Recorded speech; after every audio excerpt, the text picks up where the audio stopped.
suis Sarfati, ancien professeur de psychiatrie des universités de Versailles, praticien hospitalier et aujourd'hui en libéral, psychiatre, psychanalyste. Je sors d'une session qui se posait la question de savoir si l'amour était une maladie comme les autres. Vaste sujet et question importante que ce congrès permet de poser, et je crois que c'est tout à l'honneur des organisateurs que de pouvoir permettre la rencontre autour d'une table ronde à la fois du président directeur général de Mythique Europe qui nous a donné les points de vue contemporains de la rencontre amoureuse avec les chiffres et les statistiques qui permettent de se rendre compte à quel point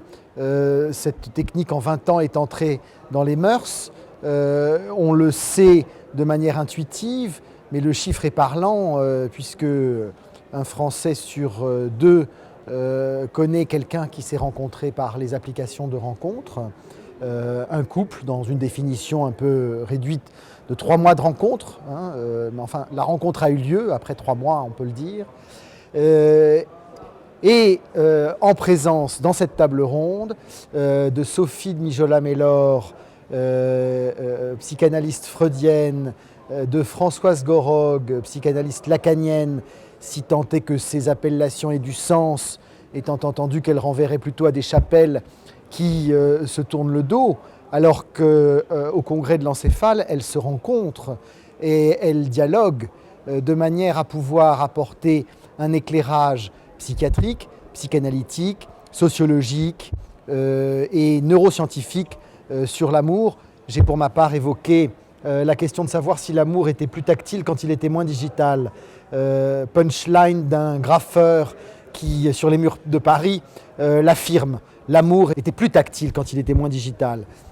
Alors, je crois que pas possible de répondre de manière univoque à cette question, mais que l'amour passe aujourd'hui par le virtuel, qui n'a de virtuel que le nom d'ailleurs, parce que c'est une présence bel et bien réelle que celle des écrans dans nos vies. L'étude à laquelle je me suis référé est celle qui a été publiée dans In Analysis avec le docteur Philippe Mussat, néonatologiste qui travaille à réanimer des grands prématurés et qui a conduit une revue de la littérature, des études sur la relation mère-enfant, ces premiers moments d'amour, ces premières relations où la mère va prendre l'enfant dans ses bras, va le nourrir, va lui donner son sein, va participer de cette activité commodale dont on sait aujourd'hui par les travaux, notamment en France, de Bernard Gols et de son équipe, que la mère et l'amour de la mère dans le fait de prendre son enfant, de le bercer, de vocaliser, de lui chanter une chanson, va lui permettre de ressentir non seulement de l'amour, mais de mettre ensemble des retours sensoriels, auditifs, cutanés, odorat, goût, proprioception, qui va permettre à l'enfant de faire advenir son enveloppe, son moi, et de se distinguer progressivement de la mère. Eh bien, cette commodalité qui fait passer par le toucher a été, et ça les études l'ont montré, battue en brèche par la présence des écrans dans la relation mère-enfant, puisque, et notamment en salle de travail, et père-enfant, dès lors qu'il y a un portable entre l'enfant et la mère, il y a une interférence qui se fait aux dépens du tactile, qui se fait aux dépens du toucher. Un exemple très bête,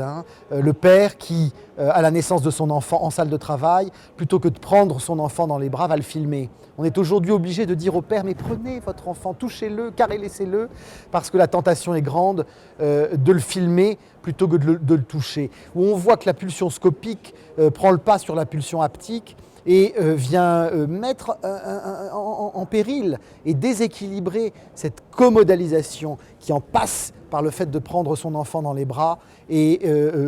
permet de penser un avenir avec des questions qui ne font que commencer autour de l'amour du sujet digital. Vous voyez que la transversalité du congrès de l'encéphale, c'est de pouvoir mettre en présence l'ensemble de ces questions qui ont trait à plusieurs disciplines. Et je dois dire que je suis extrêmement ravi d'avoir participé à cette table ronde.